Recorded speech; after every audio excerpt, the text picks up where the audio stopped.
Good evening, ladies and gentlemen, special guests, and welcome to the B'nai B'rith Canada monthly Fireside Zoom chat, which will be hosted this evening by Michael Mostyn, the CEO of B'nai B'rith Canada.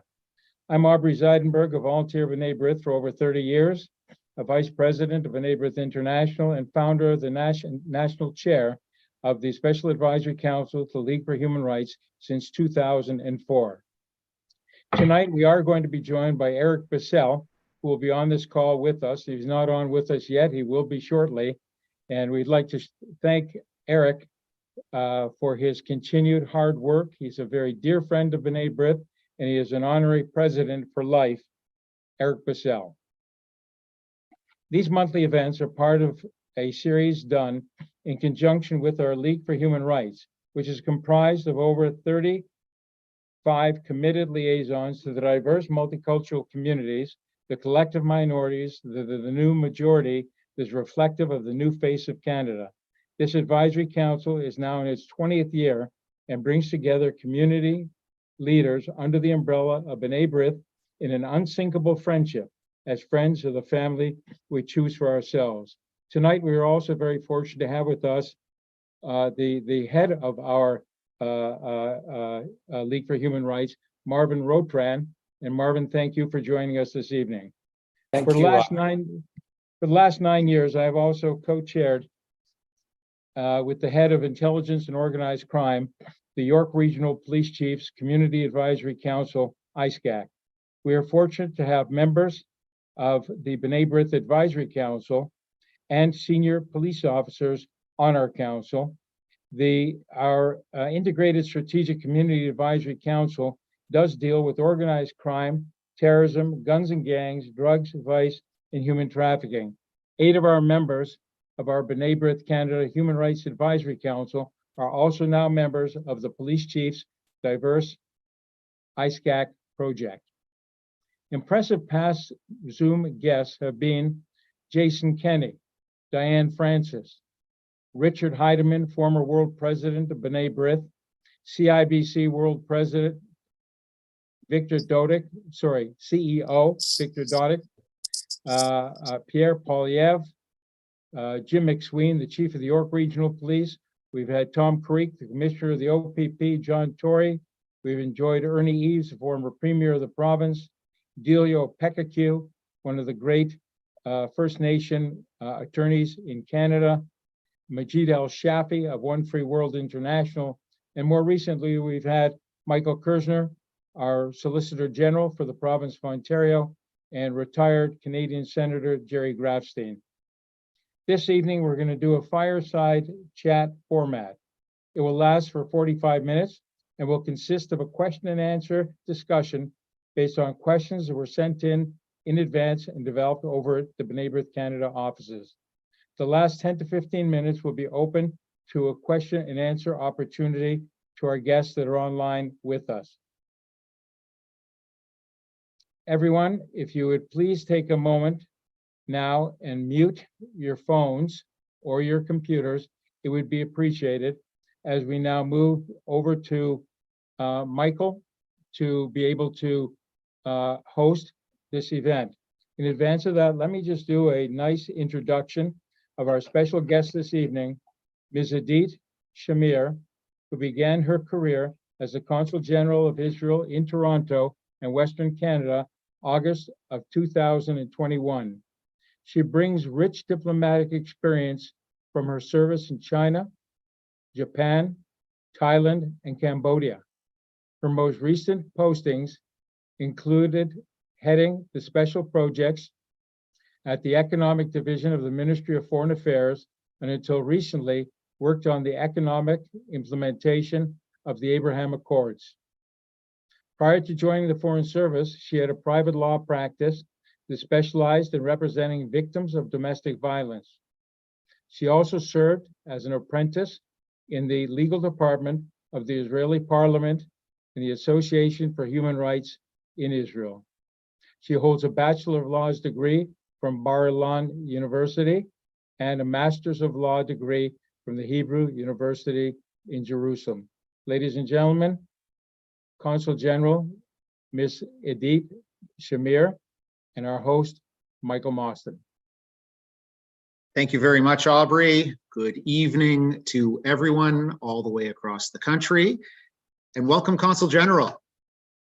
Thank you so much. I'm so honored to be here with you. Thank you for inviting me. Well, we're very honored to have you as our guest to the Special Advisory Council to the League here this evening, and really looking forward to a fascinating discussion. Maybe let's start things off because not everybody may be aware of your role here in the country through the consulate. So as the Consul General of Israel in Toronto and Western Canada, what are your primary responsibilities and objectives? Let's start with the geographic part of it, because that is very significant. We are looking at Ontario and the western provinces, including the territories. Including territories. So it's like a huge area to oversee. And for us, we have in Canada, we have an embassy based in Ottawa that deals with federal issues, multilateral issues, and Canada-Israel general mandate. And for me and my colleague, Paul Hirschon, who oversees Atlantic Canada from Montreal, we work on the provinces themselves, with the governments of the provinces, with federal elected officials that are based in our region, and with municipal politicians, as well as doing the other diplomatic work, economic work, cultural, public diplomacy, and outreach to communities. So I'm really grateful to be able to be here and speak to such a varied audience. And most people, when they think of a consulate, they think of the visa work, and of course, we are in charge of that as well. And we have an entire section that deals with giving service to Canadians and Israeli who require these kind of legal services. Yeah, well, that's very broad. There's a lot there, and I know firsthand you do an excellent job juggling lots and lots of files every day. But what key initiatives or programs is the Consulate of Israel currently undertaking to promote cultural exchanges and strengthen ties between Israel and other communities? For us, the issue of community outreach is extremely important. I think it's in Canada specifically, when it's a country of immigrants, which is a mosaic of different communities.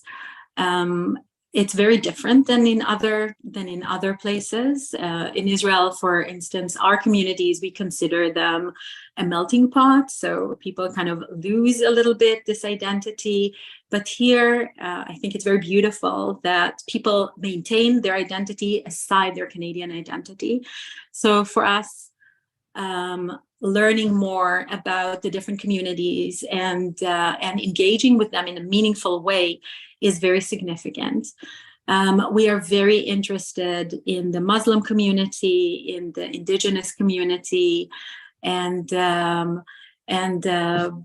LGBTQ, for instance. These were our focuses in the past year. And I think it's important for us to show the things that are similar and what we can learn from each other, and to understand, what the experiences of these communities are here, so we can work together. Yeah, absolutely. And as Consul General, what challenges and opportunities do you see in advancing Israel's stance on various global issues, such as peace and security in the Middle East? I think this is an issue that is so complicated that many people have become tired of it, and that they don't even know what is right, what is wrong, what is truth, what is fake, what to believe. And there are so many narratives. So I think the first and foremost is to find people who are actually open-minded to listen to the different sides and the different narratives, and are genuinely interested, and are not doing so from a specific position. And I think, looking at issues that are complicated from just a very narrow, specific position is something that is a problem worldwide now, and for us, it's always been a challenge. So we are very much interested in sharing our story, and part of what we do is tell the story of Israel, which is it's varied. It's not, it has its ups and downs. As we see now, we are in a very difficult political situation, and a very deep rift within Israeli society, and kind of exchanging best practices with other countries and other communities and how they dealt with such difficult issues. Mm-hmm. And Israel is widely known now as the startup nation. That's the phrase that a lot of folks use. In the field of innovation and technology, what are some of the latest Israeli advancements that your office seeks to showcase or collaborate on with the local tech industry here? We're focused on a couple of sectors. And we just had a remarkable visit from Calgary to Israel. And we are going to be working with Calgary mostly on clean tech and agri-tech. And I think as we look at climate change and what it does to the world, more and more countries understand that we have to work together and put our minds together and our researchers together to look at the issues that are going to be plaguing us all, from solving, food issues to dealing with emergencies, amongst other things. And we just had the other day a very interesting meeting with a high-level elected official that deals with climate change.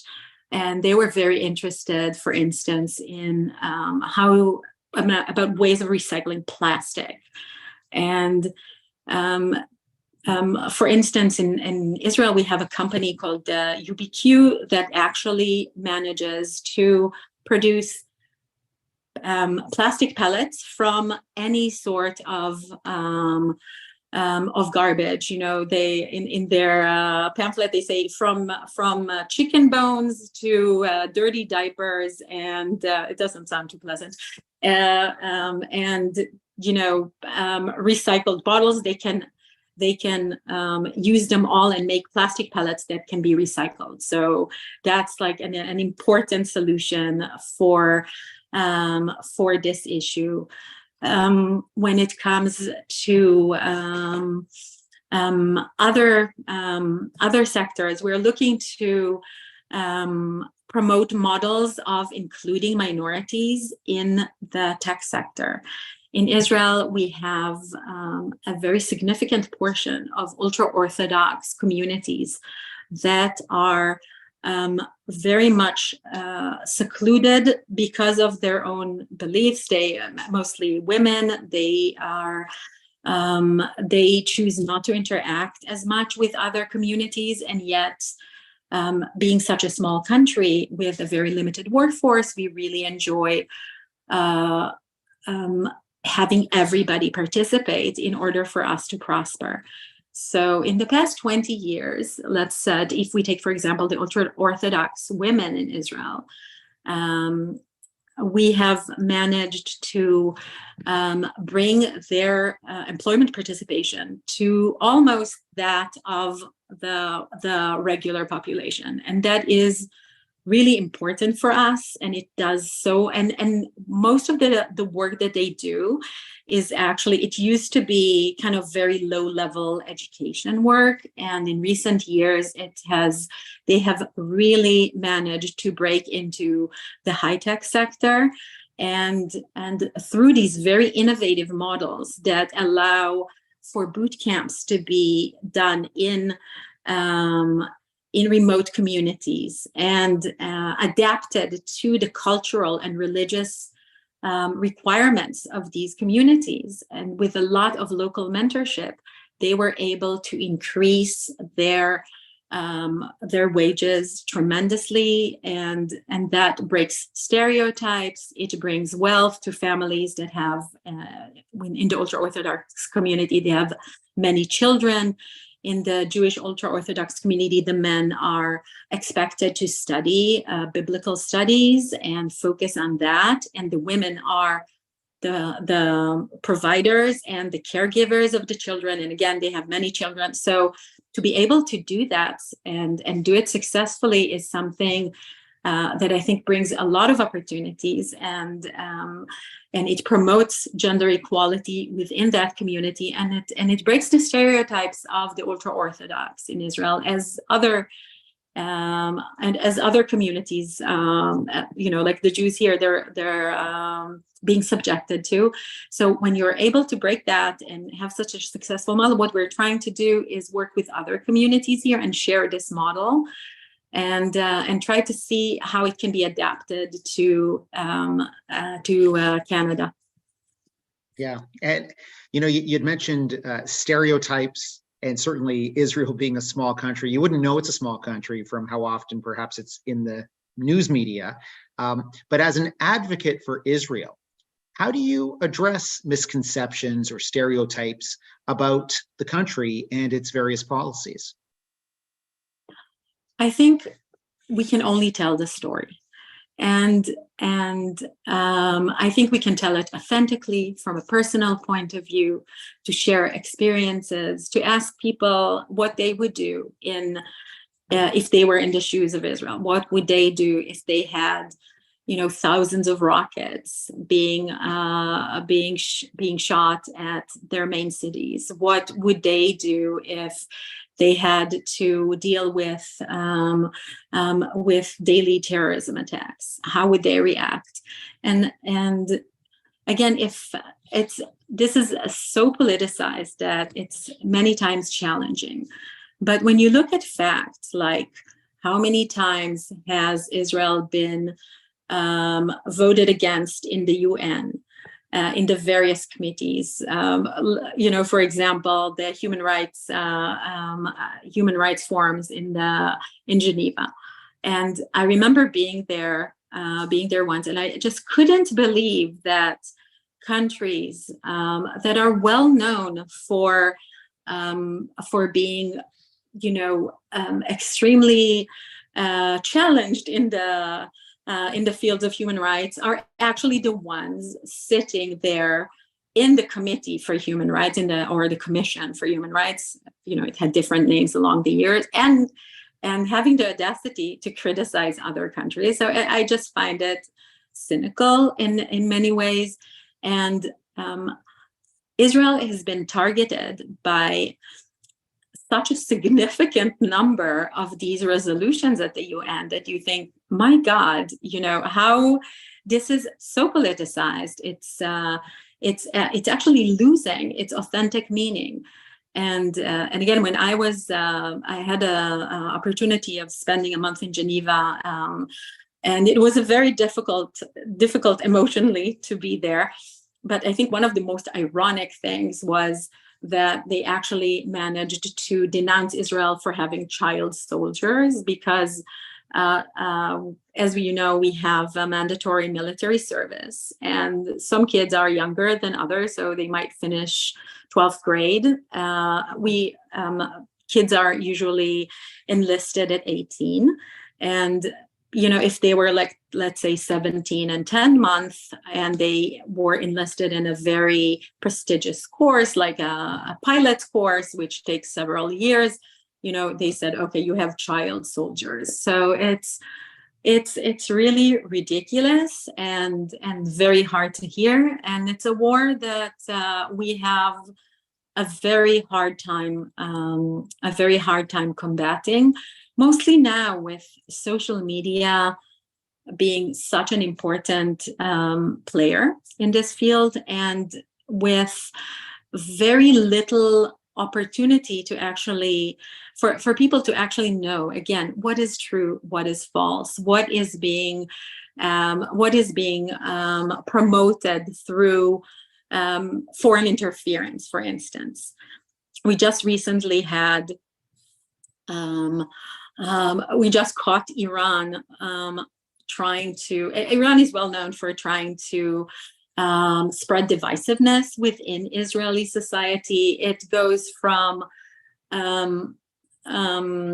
Iranian agents trying to pretending they are, kind of honey trapping soldiers and trying to get information from them and trying to get them to work for them, to again, just recently, they were on their fake accounts promoting leaders of the Israeli military dressed in Nazi uniforms, again, just to really put one side of Israeli society against the other. And it's very easily exposed by the relevant authorities, but I think the damage is already done, because unless you're very interested to actually read who was behind it, you just get that one glimpse of this awful picture, and you imagine that this side of Israeli society was promoting it, and it really makes people shift their mindset and pits people against each other. And that's very interesting, because I don't think that's something that a lot of folks here tonight would have been cognizant of, the foreign interference also impacting Israel. This is a topic of large debate here in Canada from many malign countries, including Iran, even here. But speaking of different countries, this is not your first rodeo here in Toronto and Western Canada. You've been around the world in various roles. What are some differences that you could share with us in your previous diplomatic experiences? Because you've served in China, you've been to Japan, Thailand, Cambodia. What are the comparisons to Canada in your experience? I just think each one is very different. I think some people think that Asian countries, they have many similarities. I beg to differ. I think each one is fascinating and has a very different culture. And for us as diplomats, I think one of the interesting parts is like to get to learn a whole new way of doing things. For example, when I was in Japan, this is like a very sharp contrast culturally, because the Japanese are super planned and details, and Israelis are more last minute and off the cuff. And there was a big meeting that was supposed to take place in Japan, and they asked me 3 months in advance, what do I expect? Would the minister like to drink? Would he like coffee or tea in a meeting 3 months ahead? And this is kind of a question that really kind of blew my mind. I have, in Israel, we do everything so last minute. So to even think that is expected was a very interesting challenge. And I remember a colleague of mine from the German embassy, and you think, okay, they are also, very organized, as we unfortunately felt, and that they would get along well with this Japanese request. And they asked, again, a couple of months in advance, who would be coming to the G7 meeting in Japan. And even the Germans didn't have a list. So my colleague sent them the list of the Berlin Philharmonic, because they were really nagging him every day. And until a week before the G7, nobody even, caught him on it and asked, why is the cellist coming to participate in the G7?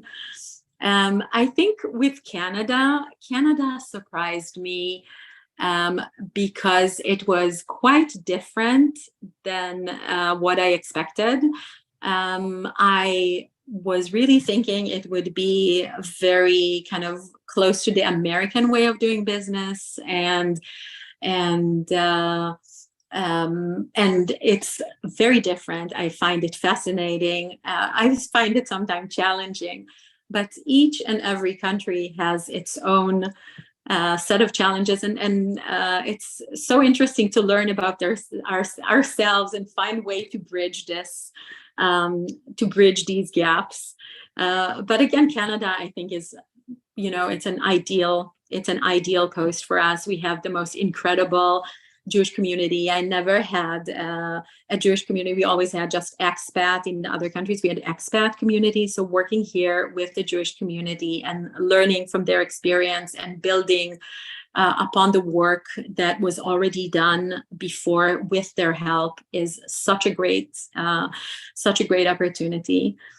And also, for example, when it comes to anti-Semitism, Canada really surprised me, because let's say I worked a lot on the anti-Semitism file, let's say in Thailand, but it was such a completely different experience, because then my work there would basically be, kind of noticing that they have huge signs of Hitler in the main street of Pattaya, because they're opening a wax museum and he's going to be one of the figures. And they had these Nazi huge flags along. It's like the Nazi regime is back in Pattaya, not understanding what this means, or having McDonald's with Hitler doll of like Ronald McDonald with the Hitler mustache doing Heil Hitler.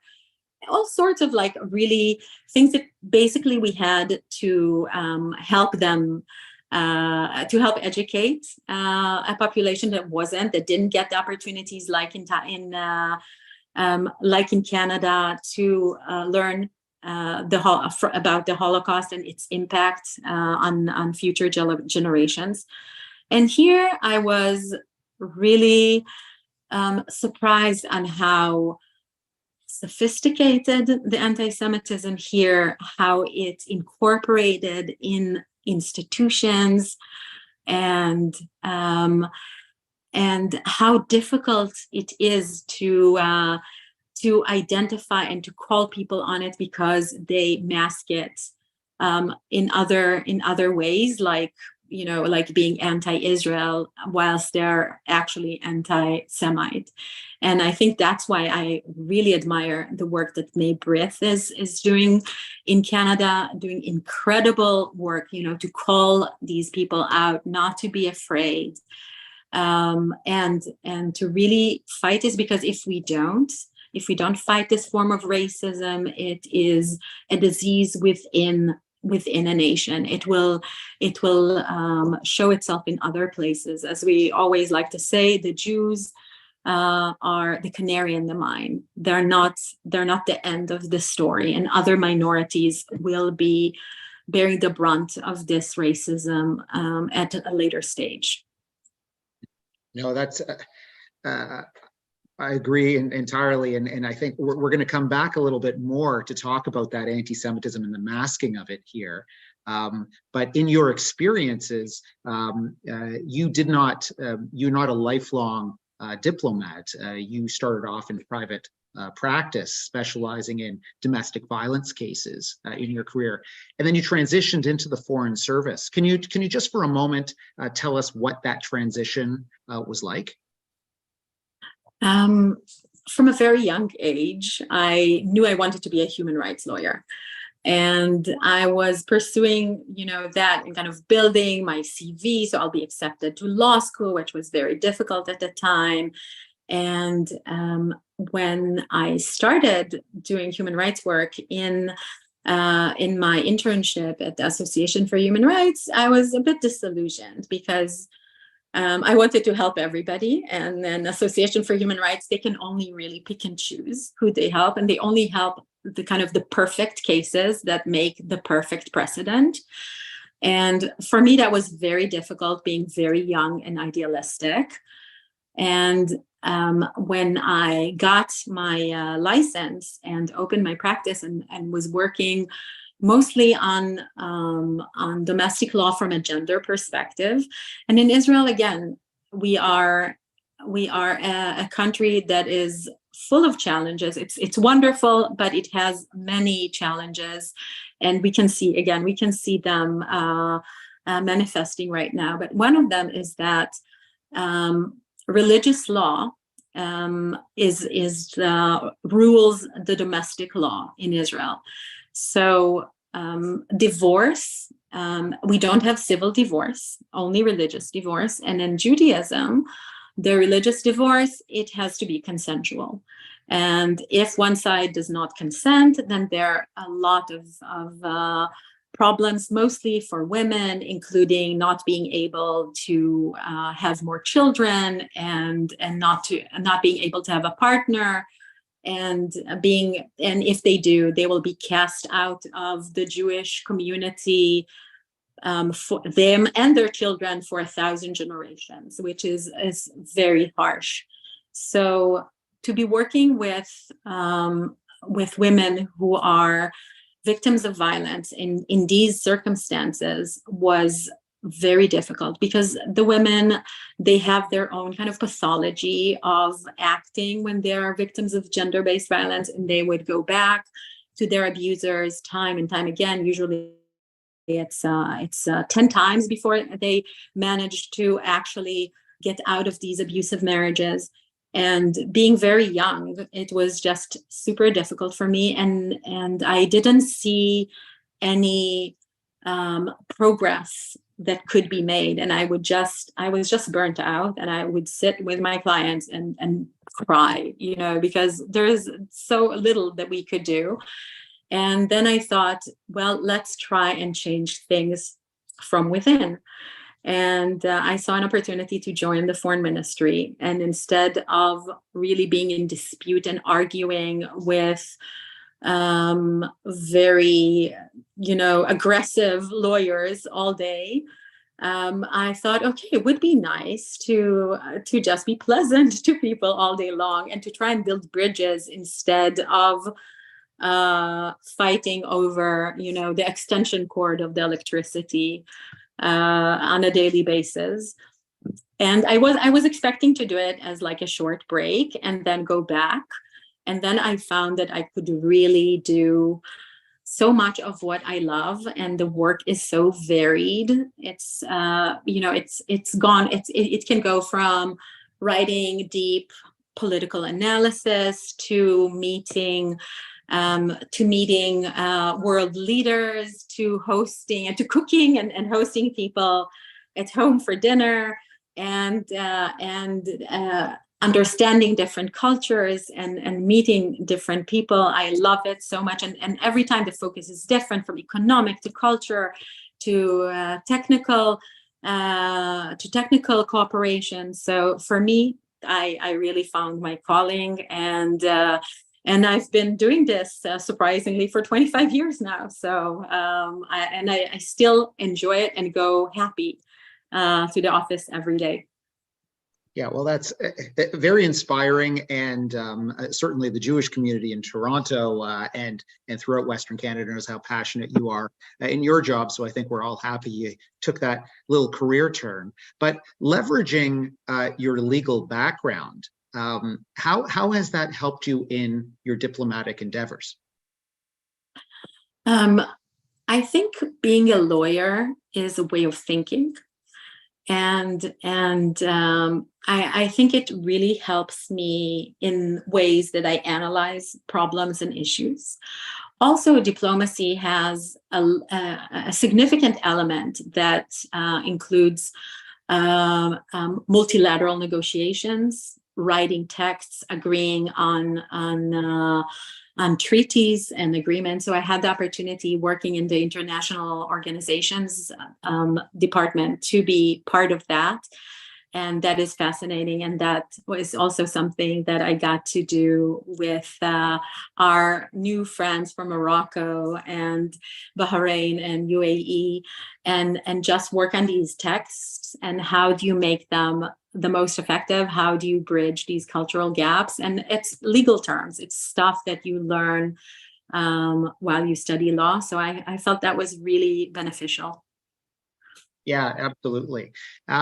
Now, jumping back, you had mentioned something a little bit earlier about, the mask falling off and Often within our Jewish community, we talk about modern forms of anti-Semitism, which is sometimes very difficult for people to understand, particularly outside of our community, because anti-Semitism really is so based and rooted in conspiracy theory that makes it a little bit different from other forms of racism, which traditionally, you get focus on the color of somebody's skin or just their matter of faith.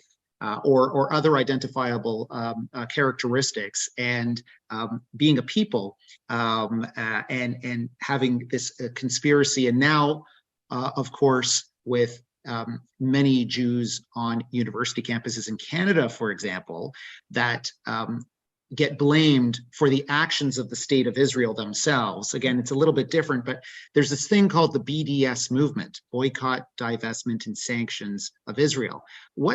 What's your opinion of that movement? And is that movement a challenge for Israel?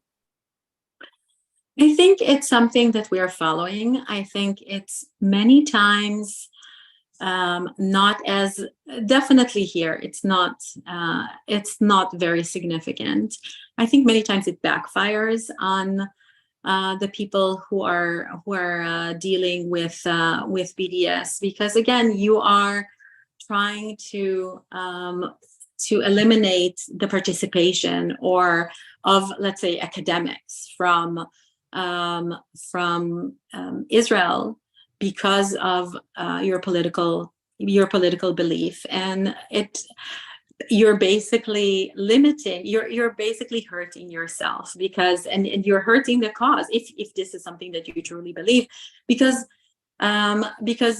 people in Israeli academia have various opinions, and unless you honestly discuss it with them and have an opportunity to really listen, what kind of an open-minded person are you if you're blocking a person from speaking just because of where they derive from? I think that is very sad. And I think it's also, if you look at anti-Semitism historically, it has been there in many of its tropes and forms, way before the state of Israel, throughout the state of Israel's existence, and with the different governments that Israel had. So that actually this did not have a significant impact on how certain parts of the population are feeling towards Israel. And it's just this new way of looking at the Jewish people, a new way of making these tropes become more relevant currently. And it's really, I think one of the things that really surprised me here, again, I did not have much experience with this, is that Jews are not considered a racialized minority. And you're just looking very, recently in history, and you say, how is that be? How could that even be? How could the Jewish community be considered, white privileged, when they just, again, a few decades ago, overcame one of the an unprecedented almost tragedy. And it's very hard for me to understand that till now. It's hard for me to understand how in Canada the committees for diversity, equality, and DEI and inclusion, they don't include the Jewish community in them, and how Zionists and Jews are not allowed to define their own. Jews are not allowed to define what Zionism is, and are not allowed to sit in many of these committees, and to have the experience of the Jewish community be discussed. Although it is, as you and I both know, it is extremely difficult to be a Jewish student these days. A lot of the people I talk to are having to hide the fact that they're Jews. or to be very limited in their social circle. Many of the top universities in Canada are seeing less and less Jews enroll in them because the environment is not friendly to Jewish people. And it makes me deeply concerned when it comes to faculty and how they are perceiving Jews. What is the future of the Jewish community here in Canada if we hear the results of reports by Dr. Ayelet Cooper, for instance, about U of T Medical School and how anti-Semitism is prevalent there, and there's nothing that's really going to be nothing that's really being changed after that report has been published. And what is the kind of medical services that Jewish people will be able to receive after the doctors are being indoctrinated to think that the Jews are inherently racist without even speaking to them, just because of various tropes, and the tropes of Jews being affluent and controlling the world. Some people say, "Oh, what's wrong? What's wrong with these stereotypes?" And of course, we know that these are extremely damaging, have nothing to do with the experiences of most Jewish people, and with the truth, and have historically caused great damage to the Jewish community. Yeah, these are obviously of concern to most, if not all of us on this call as well. We're going to be opening up questions to those who are on the Zoom call right now. If you have a question for the Consul General of Israel, Idit Shamir, please feel free to raise your virtual hand, your real hand. You can send in messages to the bottom of the screen. And these issues of anti-Semitism really are concerning to so many of us, and the confusion, and in fact the irony that sometimes message with a limiting of academic freedom on something that on the BDS side, they say that sometimes the excuse is that we shouldn't be limiting debate on the Israel-Palestinian issue, and yet, in fact, forms of discrimination are permitted on some university campuses. That's an irony that's not lost, certainly on the Jewish community. We have a question from Shaya. Please go ahead. Yeah. Hi, guys. I'm Shaya Kipnowski. I'm one of the coordinators with Shomrim Toronto. I guess I just have a quick question. What are tangible actions that Israel is taking to basically, help combat all of the anti-Semitism that we're talking about? Because it is concerning. We all do know the issues. Like there's a lot of education that needs to be done, and there's a lot of, I think, things that we can do ourselves. But what is Israel, I guess, or the Consul General doing basically to make things happen, for people on the ground here in Toronto, Western Canada, across the country?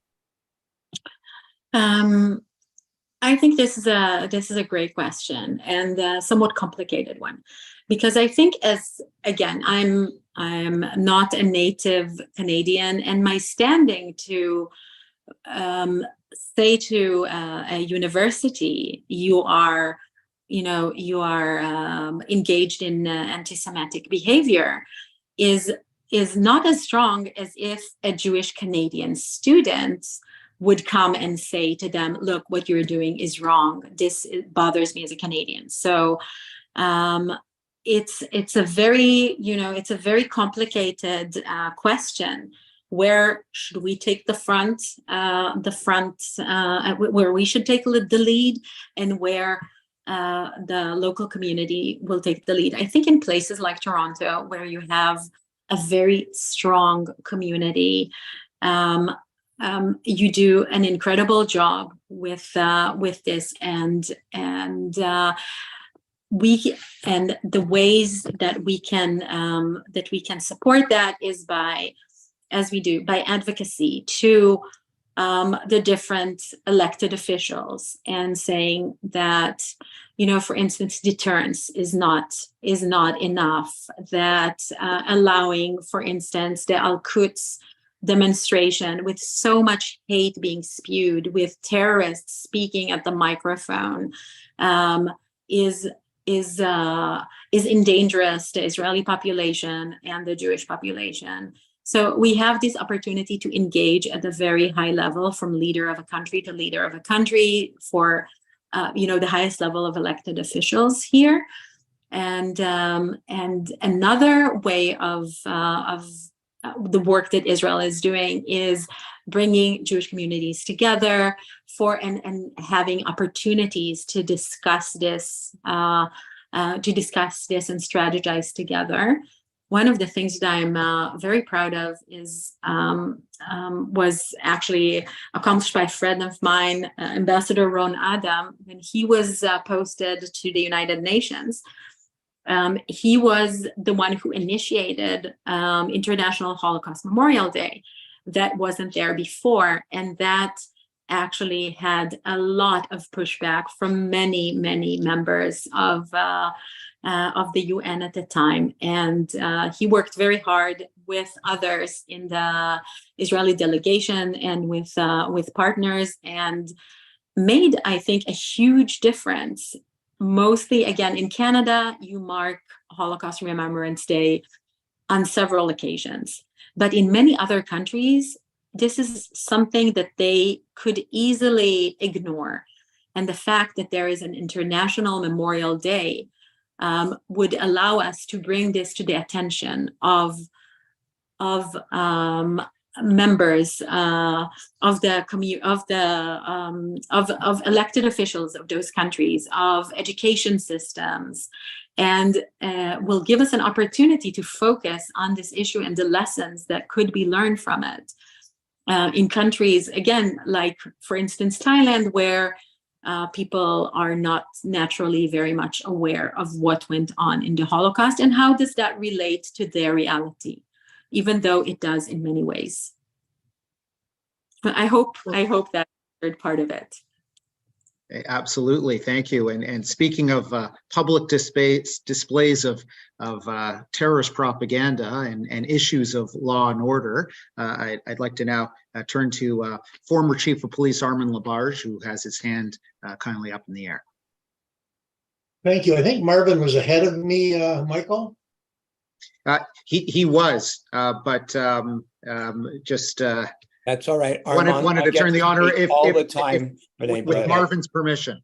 Okay. Michael, could I jump in for a second before the Armin Labarge speaks?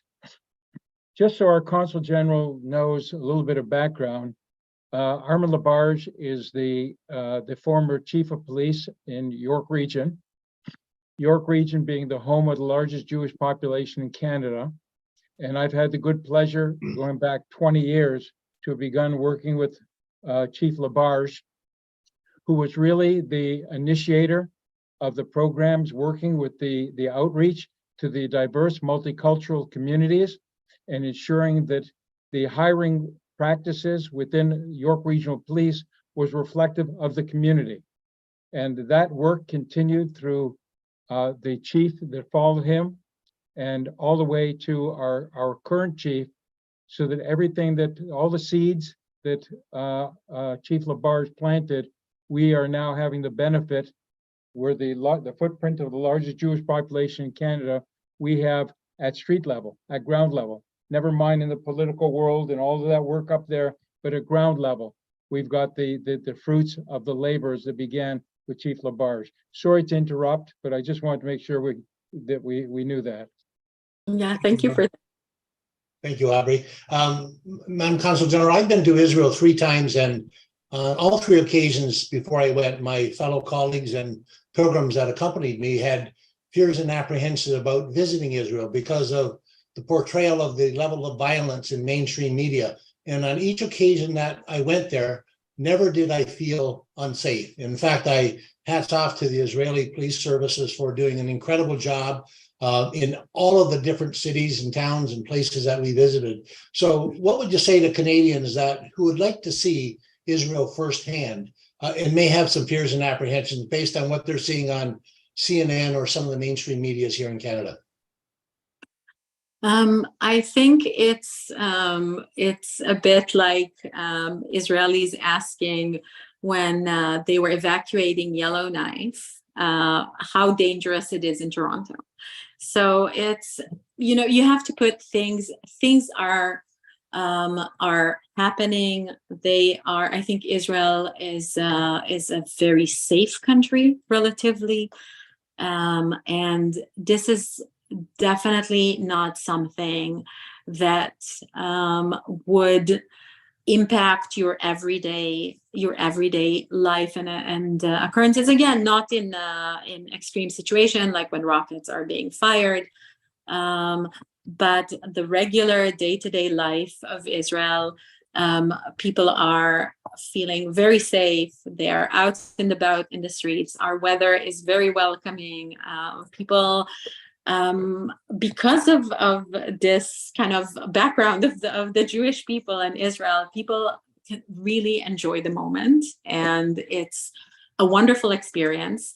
And I always enjoy meeting people after they come back for the first time from Israel, and they see this kind of fresh, innovative perspective that Israel has, and people go back and back again. And the safety issue, again, it's definitely currently is not something that should deter people from visiting. And I welcome anybody who would like to see. It's now fascinating to see this democracy in action. We have again such a difficult time internally, and yet you see peaceful demonstrations of hundreds of thousands of people. I think we're already in week or 36 or 37 of these demonstrations. And again, this is very painful as an Israeli to see, but to see how they are being managed, how there is no looting of stores, there is no violence, it's except for maybe small incidences. But when you talk about hundreds of people going out in the street, I think my hat off is to the Israeli police for managing this extremely difficult situation, and to the Israeli people who are, and again, and I hope it continues, manage to express their opinions in a nonviolent democratic way. Thank you. Thank you, Consul General. We're now going to turn to Marvin Rotrand, who's our National Director for the League for Human Rights. And then we have one question in the chat box, and then I think we're going to hit our time. So Marvin, over to you. Thank you, Michael. And Consul General, you're such a passionate and wonderful advocate of Israel, and you explain so well that people can really, really understand about Israeli democracy and the ability to disagree in a democratic form and still be able to make democratic decisions. First of all, I'd like to thank you very much for having come to our CAN conference in July in Toronto, and particularly for taking part in the workshop that I held on the IRA definition. I want you to know that we agree with you. Advocacy, particularly for elected officials, is important in changing minds and getting decision makers to see the big picture. And we are advocating very strongly for every province and territory in Canada to adopt the IRA definition of anti-Semitism, but not only to adopt it, but to implement it as well. And we are also moving forward for what I mentioned in July, that we are promoting Holocaust education, better Holocaust education earlier in the school cycle. Ontario that last week became the first province to introduce it into elementary school in a mandatory way. And research is coming out of the United States that shows where Holocaust studies are mandatory and begin earlier in school, anti-Semitic incidents decrease. And in fact, hate aimed at Blacks and Asians also are reduced. And I think that's an important message. What I wanted to say is I take note of the death last week of Shabtai Shavit, one of the pillars of Mossad, and an architect behind the scenes, but widely credited with a peace agreement with Jordan, between Israel and Jordan. And my question to you is, there's been a lot in the media about a possible normalization with Saudi Arabia. I'd like to know how you could see that as a game changer, what you think that would mean for Israel's relations with the rest of the Arab world, and how the world would perceive the growth of the peace process. You started this by telling us about the Abraham Accords, or Michael did, somebody mentioned it. How do you see the possibility? Will it happen? How can it happen? And what will it mean? I think this will require probably another full session. I think there are some promising hints there. You could see that recently we had an Israeli plane. We had a plane headed to Israel. It wasn't an Israeli plane, but full of Israeli citizens that had to make an emergency stop overnight in Saudi Arabia. And they were very, very well received there, again, politely, and they felt no reason to be concerned for their safety, which is not a trivial thing for Israel and Saudi Arabia.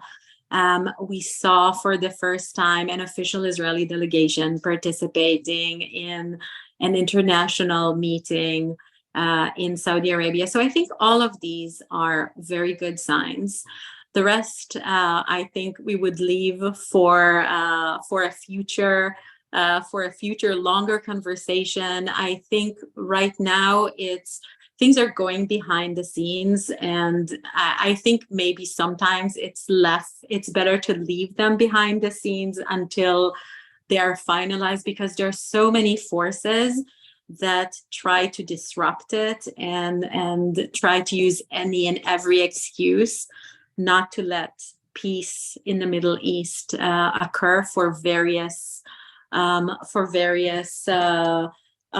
various interests. So I suggest we speak about it in a couple of months in our next conversation. But it's again, there are some promising moves currently. Thank you. I think that was a very diplomatic answer from a very talented diplomat. Our last question from the chat function is from Yurik, who is wondering if you could speak to foreign exchange programs, if you have knowledge of this, between Canadian schools and schools in Israel, because he says in Brampton, the local high school used to run a program in conjunction with American Field Services that gave students experiences around the world as volunteers. So is there anything you could speak to in terms of any educational exchange programs?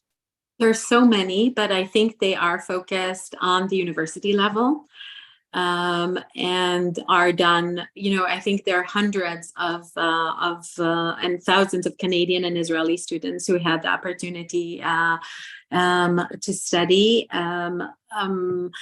And it's an interesting thing, and actually, mostly it's even more interesting to consider it with Brampton. So I'm happy to discuss with him possibilities to find ways to connect high school students. Is a little bit more challenging as they're minors, but definitely a very interesting idea to consider. Absolutely. Thank you. Terrific. Well, thank you. And just before I turn it back over to Aubrey Zeidenberg, our chair of the Special Advisory Council to League of Human Rights, to just give his closing remarks. Just Consul General, I'd like to wish you and everyone else on this call who is celebrating Ashana Tova Umituka.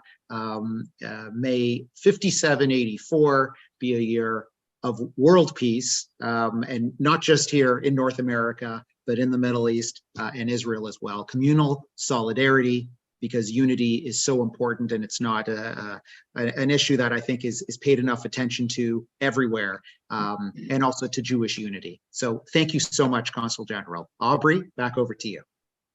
Thank you, Michael. And thank you, Consul General, for a very informative and detailed Zoom chat. It was such a pleasure to have you accept the invitation to join us this evening. I'd like to also take a quick moment to give a bit of an indication as to who some of our upcoming guests will be. October 5th, we have Benjamin Tal. Benjamin is the Managing Director and Deputy Chief Economist for the Canadian Imperial Bank of Commerce Capital Markets. With the economy that we've been experiencing this last couple of years, well, since the pandemic began, it should be very interesting to see what Benjamin Tal has to say. I heard him speak several times. He is fascinating, and his perspective is very fresh, and you will all learn new things. He's really amazing. Wonderful, wonderful. Thank you. And then following that, we're going to have Order of Canada recipient Jeannie Becker. Jeannie's well known in the media world, in the fashion world, much music world, and she will be discussing her life and her recent battle and survivor of cancer. So she's gone through some very, very tough times this last year, but we thought it would be an important conversation to have. Following her, we've got Phyllis Heidemann. Phyllis is a chair of the March of the Living and the Holocaust Memorial Museum in Washington, and the partner of Richard Heidemann, former world president of B'nai B'rith International. And then our last one that we have booked right now is Dr. Kieran Murphy. Kieran is a world-renowned neuroradiologist specializing in spine and brain, with medical inventions that are currently used in over 80,000 cases annually around the world. He's a brilliant man, one of the most brilliant men that I've had the opportunity to meet over the years. And we thought it'd be important to invite him in to educate our following. I'd like to thank everybody for joining us this evening. We look forward to seeing you on future dates. Shana Tova, a Happy New Year to everybody, and we look forward to seeing you in the fall. And on that, a good night. Thank you. Shana Tova, Aubrey. Thank you. Good night. Good night, everyone. Good night. Bye-bye. Thank you. Shana Tova.